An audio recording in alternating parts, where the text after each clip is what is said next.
Page 27, Etude. At the top of the page, they're showing a technique for the thumb coming under the second finger or the second finger going over the thumb. I've been encouraging you to do the scales, and to do that you got to go under the third finger. Well, if you can do the third finger, you can certainly do the second, but they're covering it. Let's talk about it.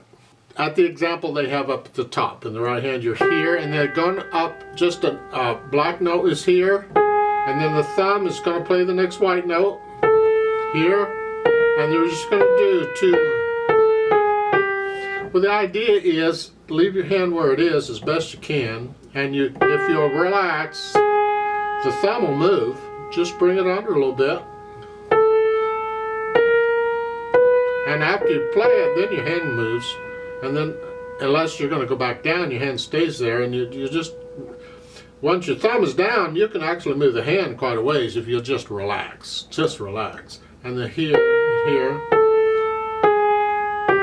and then the left hand, same thing. I'm going to come down here. It doesn't matter where you play them.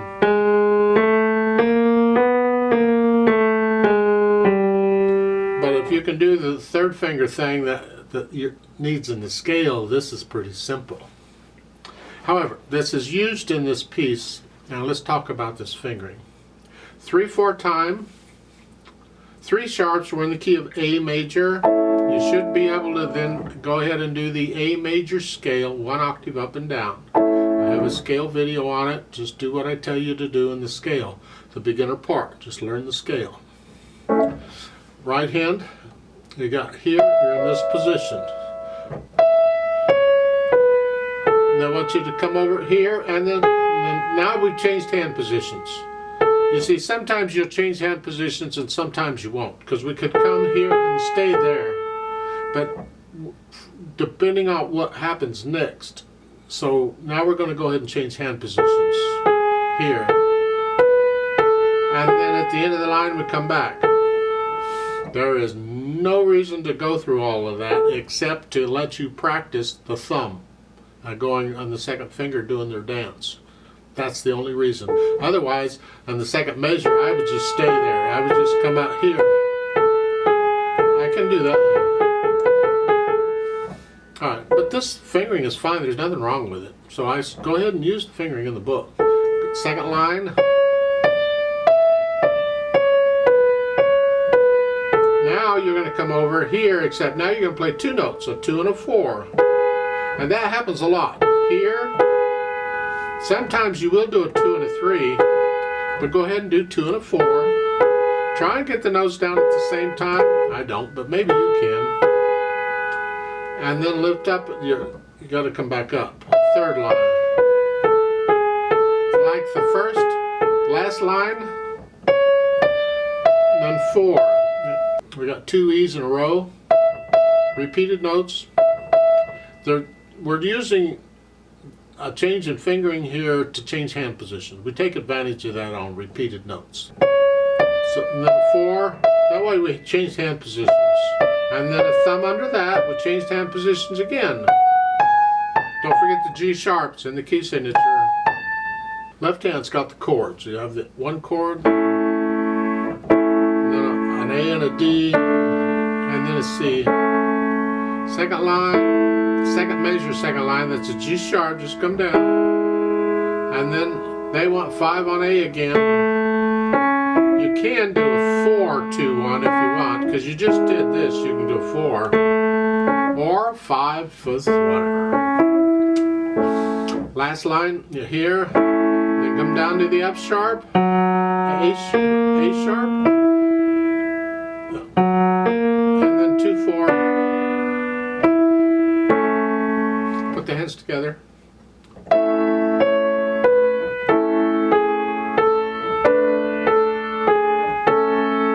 Like so. You put the hands together. I'm sure you can do that. Get rid of any hesitations. It's not necessarily a fast piece, but it needs to be a steady beat.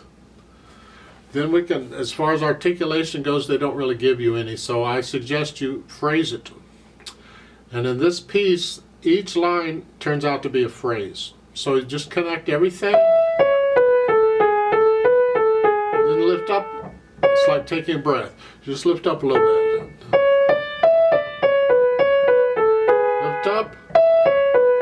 So just lift up after each line in the right hand. The left hand, play it as connected as you can. So it's here.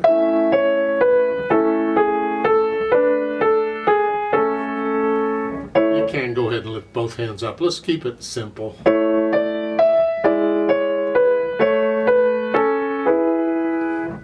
So forth, and then add the dynamics, and that applies to the melody, which is the right hand, whatever you think MF is. Keep these chords soft. The second line, you're going to go up the swell, up to loud and back down.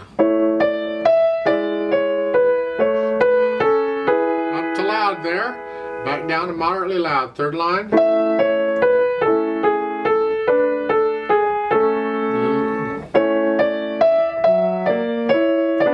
up to loud at the end.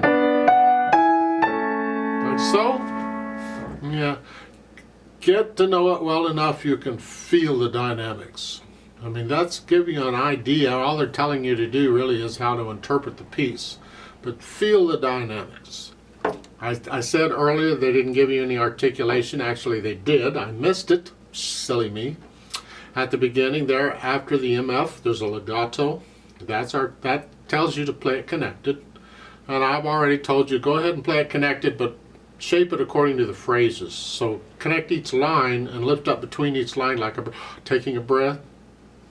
You see, if they don't say anything at all, they didn't have legato or nothing, then you could play it any way you wanted.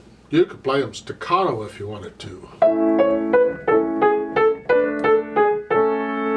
Or a mixture of it. It's up to you. That's interpreting the music, and it's up to you how you do that. But when they tell you that, the legato, that takes your choices away. Now you gotta play it connected. Speed, well, moderato's in the middle, and that's the overall flow of the piece. Not the beat, it's that's my feeling of moderato here.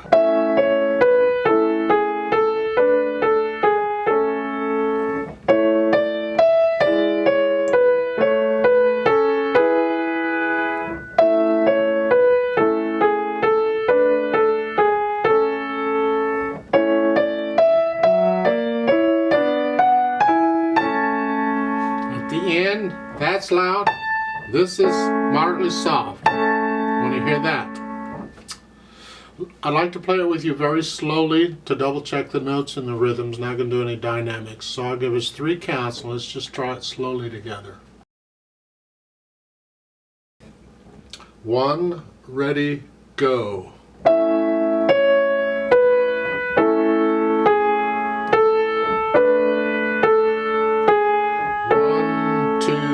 3. 1,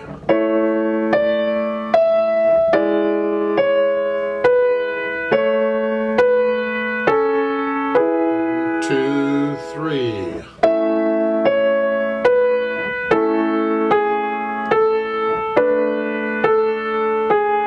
1, 2, 3.